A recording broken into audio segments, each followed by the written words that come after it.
Hello po Ma'am Lentungol, mega love shot and thank you so much po sa pag-watch ng ating video. So ngayon po guys ay sasagutin po natin ang tanong ni Ma'am. Kailangan po ba marunong ka mag-bike? Dito po sa housekeeper, sa trabaho natin, hindi po kailangan po na marunong ka pong mag-bike po Ma'am kasi po hindi po tayo gagamit po ng bike dito.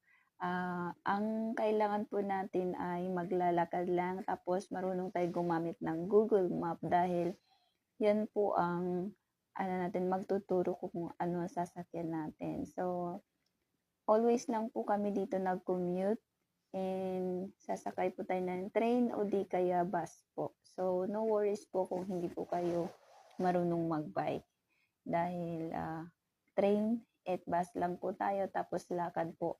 Talagang mai-enjoy po tayo sa work na dito guys kasi nga ako nag-i-enjoy din po ako dahil